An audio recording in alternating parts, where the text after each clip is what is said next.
God, you journeyed with Ruth and comforted Hannah when their lives were burdened by grief. Grant us faith to believe you will provide a future where we see none, that bitterness may turn to joy and barrenness may bear life. Amen. Amen. Today's sermon is 5 pages, so make yourself comfortable. It might be 5 quick pages, but it's usually, I don't know why it came out so long. Well, I do, actually. It's because there's a lot in the book of Ruth, and we didn't get the whole story today, so that's homework for you to go and read chapters 2, 3, 4 and 5. But for those, how many of you know it? Like, how many would you say you really know the book of Ruth? Mm-hmm. Walter, very nice. Walter is an example. Yes. Maybe. Okay, so here is the Cole's Notes version of the story of Ruth. Elimelech and Naomi live in Judah, in Bethlehem, and they move to Moab. Moab is, so the way the geography is that Bethlehem's kind of on the western side of the Dead Sea, and they had to go around the Dead Sea, and on the eastern side is this rather hilly, arid, barren, but moderately fertile also place called Moab, which is apparently even now only inhabited by Bedouin and not settled particularly. And it's a very complicated place with a complicated history. It was founded on incest between Lot and his daughters, so it had a kind of a inauspicious start, I guess, so it might be a bit of a metaphor for immoral living and all that good stuff. They didn't want to go into Canaan, so the men at that point, only the men were cut off for 10 generations, which basically means forever. But then maybe there was a bit of reconciliation because Moses died there, but after the destruction of the temple, it was considered Gentile territory. So it's complicated. That was just a diversion, but it's complicated. The Middle East was complicated then, and it's complicated now. That's what you should take away from that. I digress. Anyway, Elimelech and Naomi have 2 sons, both of whom marry local girls, as happens when people go to new countries. Then sadness starts to strike. First Elimelech dies, and then the 2 sons die. And then Naomi, on hearing that the famine that drove her out of Bethlehem in the first place is now ended, she decides to go back to Bethlehem. And as you heard in the bit that Ruth read, first the daughters are going to come, and then they're not going to come, and then she says, no, you should stay, find a husband here, this is where you live. And one of them stays, and the other, Ruth, says, no, I'm not staying, I'm going to come with you. Your God is my God, and I'll make your people my people. So hopefully that you got well from what Ruth read. So now the next bit, the kind of cliffhanger, if you like, is they get to Bethlehem, but of course, although I think they have somewhere to live, but they have no security, no work. So Ruth, who is hardworking and diligent, she goes out into the fields and she gleans the grain that's left over and fallen down. And she finds, in the end, she captures the eye of the guy who owns the field, whose name is Boaz, who's actually a distant relative of Naomi, and called the guardian redeemer, which means that he has some duty to take care of them and look after them. So he does a few very pleasant things, very good things. First of all, he tells his men, that girl there, you leave her alone. And he tells Ruth, you stay in my fields where you're safe, don't go elsewhere. And he also turns a blind eye to her taking home more than she would be entitled to as a immigrant, unpaid worker in the fields, and generally kind of looks after her a bit. So he sort of makes her more welcome than he actually needed to, I think. And then Naomi has a bit of a plan, because she realises that Ruth needs looking after. So she says, well, look, it's the harvest time. Boaz will have been drinking. He'll have had a good meal. He'll be comfortable and warm. This is what you do. You dress up in perfume and you go to his room in the dead of night and you encourage him to marry you. And which arguably is kind of not totally biblical behaviour, but it works actually. So Boaz is an honourable guy. So firstly he says, okay, I'll marry you. But he says, but you can't be seen here. Like, you have to go away. You have to leave me to take care of a few things first. Now then, I do not pretend to understand all the legalities of this, but it involves him going to a gate and throwing his sandal. But he actually buys from... there's a more senior guardian redeemer, And he buys from this guardian redeemer the land, which also includes buying Ruth, which means that he can then take her to be his wife. And I think he manages to do it by sort of sneakily. I guess the other guy was married, because he said, look, there's this really beautiful girl on the land that you'll get. And I guess, that might not work with my wife. Okay, you take the land. And apparently they throw shoes to agree that this is now a deal. Things move on, we sign. Sorry, say that again? It's okay, no matter what your servant's like, we'll welcome shoes. Thanks, that's good, I appreciate that. Although, as I say to Ella, when she threatens to throw something at me, I'm safe. You never hit anything. So anyway, unusually, it actually has a happy ending that Ruth and Boaz marry. They have a son, and they all live happily ever after. And in fact, that son becomes the granddad or great-granddad, one or the other, of King David, who rules Israel, as you know, with distinction and aplomb, and is the great leader that everyone still, even now, looks back to. So, in the kind of the midst of that story is eventually King David. So, what's in that story? Because I've always liked this story. So I thought, well, what's in there? What are the themes that are in there? And then a bit about kind of how it relates, I guess.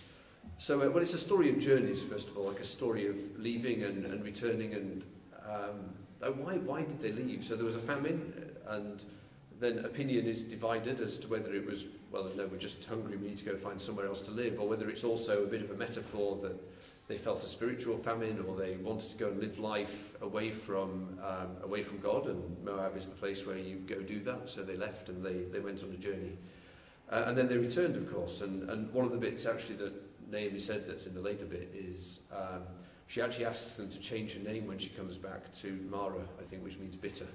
Because she said, well, I left full and I come back empty and a bit bitter, although that didn't stop her taking care of both herself and Ruth. But maybe she realised when she came back that actually it was actually quite good where she left from. And it got me thinking a bit about what makes us motivated enough to change and to go on a journey. Sometimes it is purely physical reasons, like there's a famine. Sometimes it's emotional, spiritual, and how do we decide when that famine, whatever it is enough to actually move and change and do something rather than just stay still. And because journeys like Ruth are kind of a story of courage and choices as well. So they had to decide, is it time to stay or is it time to go? And do you follow Naomi or do you stay behind? I don't actually know whether Naomi could have compelled her daughters-in-law to come. I don't know what the kind of the rules of the game would have been. But I think she was probably just trying to find out what's the best way of looking after my daughter-in-laws. Leave them here or come. But either way, it seemed to me that she had no way of going back to Bethlehem without fragmenting the family and without fragmenting her life. And that choice that I guess she knew that if she left, maybe she wouldn't see them again. And as you know, Ruth chose to go, her sister-in-law chose to stay. And then Boaz later on kind of thanks Ruth for choosing. So, well, you could have chosen any of the young guys, but you came to, I guess he must have been a bit old and wise, but you came to me, and I'm glad you chose me. And he also chose her, and he obviously realised this was a good thing. He moved fast, he didn't hang around. He realised this was a good thing to go and do. And when one looks at my own life and lots of people's lives, I think actually maybe it's a bit like Ruth and Naomi's life, that it doesn't come from a perfect place or a perfect position, and there is fragmentation there, and there is pain and grief there, and sometimes think about life. That joke about the guy in the rural parts, and he's asking, well, how do I get to this place? And the guy kind of leans on his staff and said, well, if I were you, I wouldn't start from here. And maybe that's a bit like life sometimes too, that, well, how do I get to this life that's better, and how do I build a more full life, and how do I live the fullness of life? Well, don't start here, but there's still a path to be followed. And in a way, it's good to see that in the Bible, actually, Ruth and Naomi, they're normal people, and they don't start in a strong place, they start in a difficult position, actually.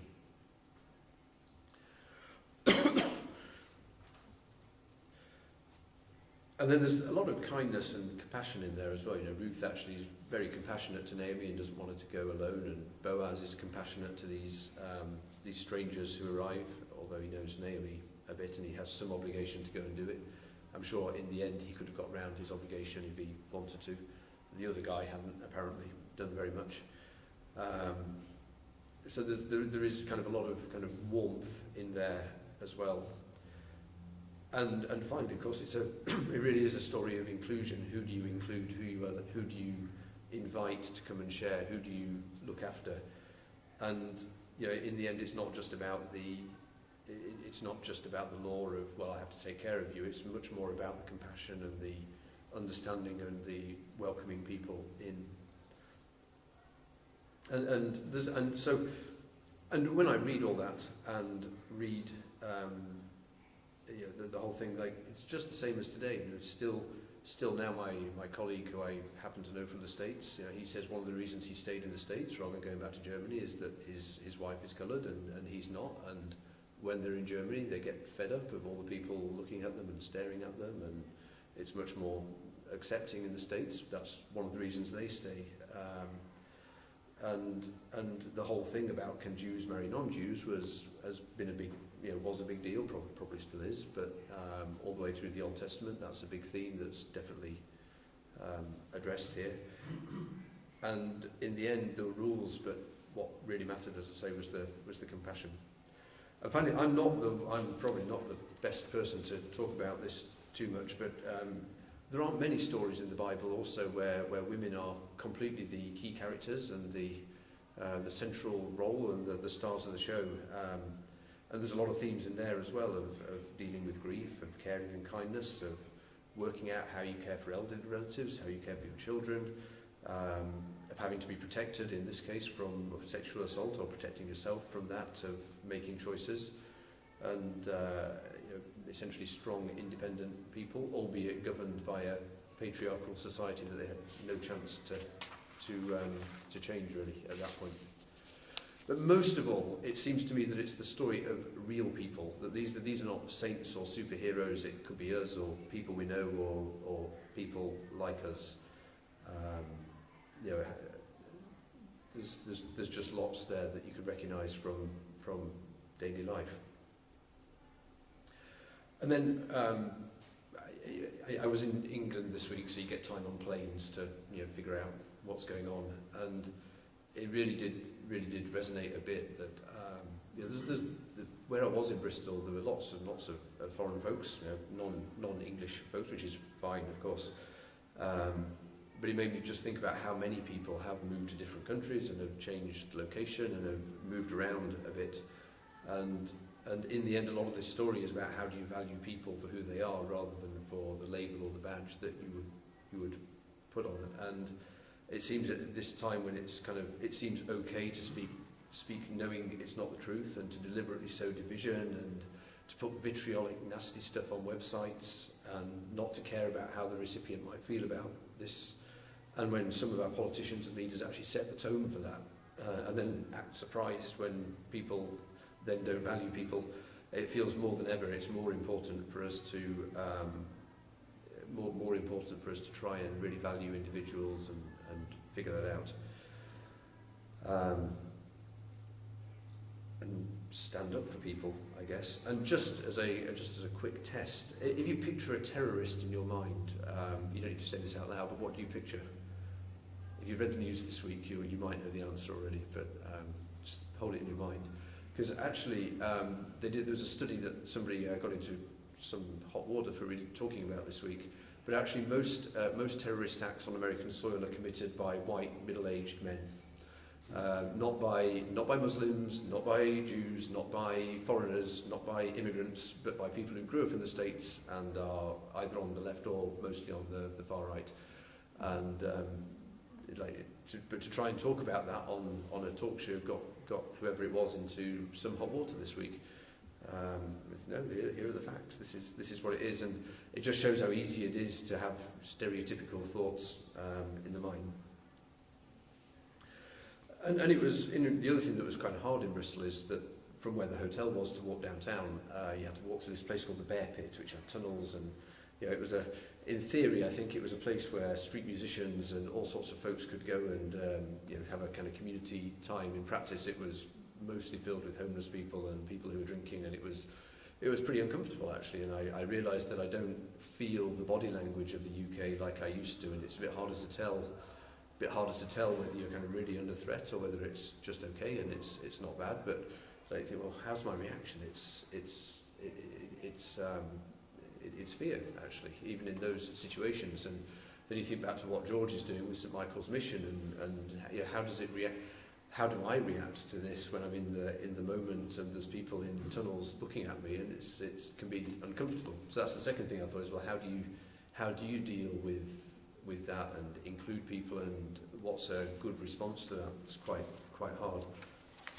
And then the final bit is, which sort of also comes to Ruth being a bit of a indented worker, I guess, and starting. Of course, because I was in England, I ate in pubs, because that's what you do in England. And both of them, Bristol's got an interesting background. So it's a seaport, and it's had lots of merchant shipping, and it was also the centre of the slave trade. So I was in the happily eating away, and the table next to me, the guy asks his friend, where are the bathrooms? And he says, oh, well, you go along there, and you go there, and you go down this big staircase into the dark room, and that's where they kept the slaves. And and then the next day I was in I think it was a refurbished bank, so it was more architecture than St Mary's for sure, in the place. And I was just chatting to the waitress afterwards and said, well, what was this place before? And she would say, oh, it's a bank. And she said, it was right in the middle of here, and of course all the money came from the slave trade, and it's actually quite hard to know how to deal with that these days. There's these beautiful buildings, and there's lots of riches there, but the origin of that is really not a good place to be. But that's in the past. Except then you're driving out of Bristol, and you see on the billboard posters talking openly about modern day slavery, and how many people in the UK and in Canada are basically slaves today, have had their freedom to do anything taken away from them, either not paid or not allowed to move on, or in the sex trade, or in forced labour essentially. And it's, according to the numbers, I'm sure they're way lower than the reality. It's 15,000 in the UK, 17,000 in Canada. So even something like slavery, which one would kind of think of as being a thing of the past, is not in some ways. So, and I think us as a church and as individuals in the church, we have some responsibility to try stand up to that. But there's some good things, there's some, just to wind up, I guess. In a way, this is a good rags to riches story where compassion did actually have a good outcome and a good reward. And it's good to remember that God really is active in the lives of ordinary people like Naomi and Ruth and us. And we may not be able to see the end game. We can only see what we're in the moment. And that we do have a responsibility and a reasonable track record as churches as well of standing up to things like slavery and calling out stuff where it needs calling out. We've got some bad records as well, but there's some good bits also. And in the gospel, of course, it gives us the acid test to interpret all this, which is, am I loving God with my heart and my soul and my mind, and am I loving my neighbour? And as the song said a bit, kind of, what am I passionate about to change that? So for that, there's lots to dwell on in Ruth. And then, so that was where I was going to finish, but now I'm not. So if you've been quietly drifting through, hopefully, a reasonably crafted but perhaps not super inspiring sermon about Ruth and why it resonates with me, now's the time to wake up, actually, because this is the only bit that really matters to me, at least. Because in the end I was thinking, why does this resonate to me? And then, when you usually read the Old Testament, there's all sorts of stuff like, the Lord said to this person, go here, the Lord said to that person, go there, you must go and smite these people, you must defend against those people. Very clear instructions quite often, and not to underplay the courage and the choices and everything that the major prophets went through. Like, they had this direct line from God, and it seemed, somehow it seems easier. Like, if God said to Walter, please go downtown now and talk to the people in St Michael's Mission, I have no doubt he would get up and go. Probably. No, I think he would. After he's had his coffee, there you go. I think the thing in the way that I realised I liked about Ruth is actually God hardly appears.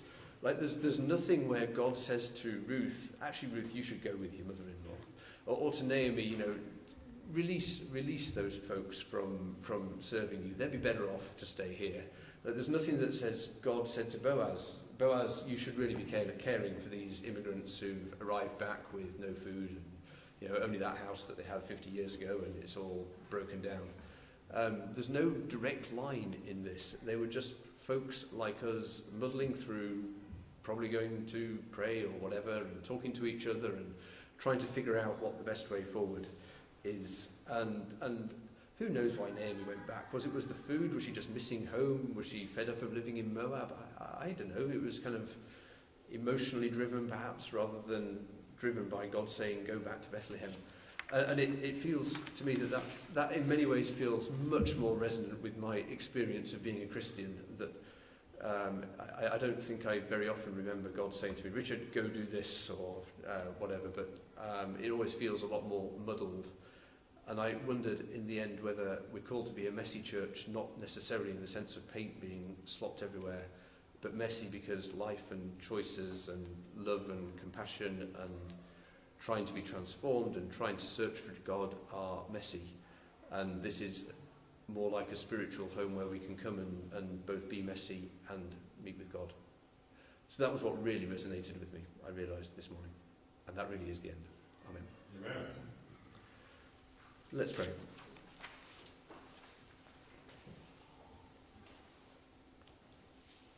Hear, O Israel, the Lord our God, the Lord is one. Love the Lord your God with all your heart, with all your soul, with all your mind, and with all your strength. This is the first and great commandment. The second is like it. Love your neighbour as yourself. There is no commandment greater than these.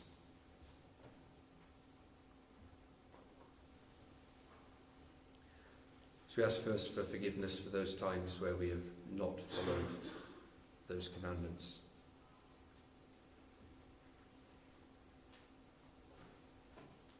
Times where our attitude to the marginalised needs scrutiny.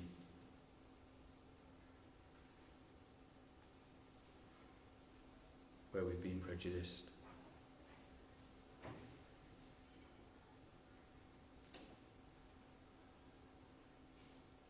Where we haven't acted with compassion and love to those around us.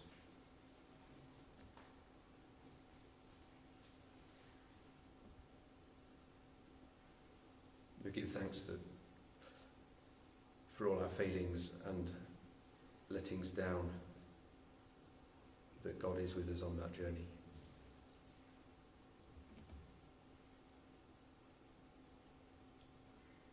We pray for ourselves and this church, that you may give us a burning heart and passion for something. You'll speak to us as to what that something is.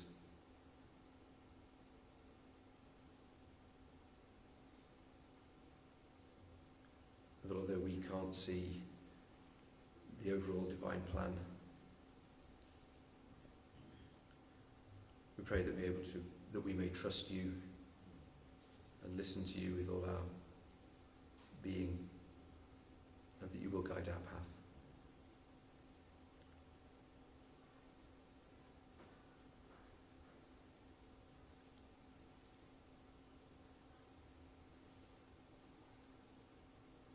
And we pray for the world that we live in,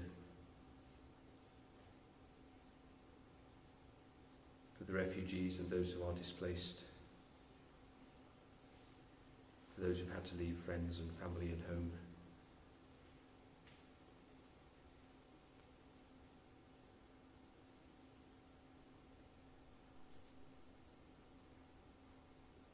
For compassion and for practical solutions.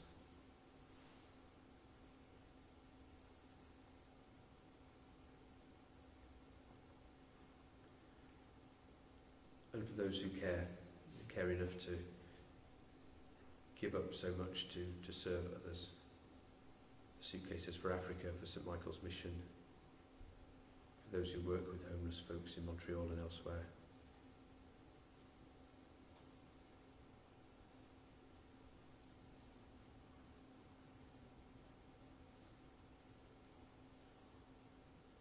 And we offer to you those we know who are in need of healing or a compassionate touch. Offer their names out loud to you or in our hearts.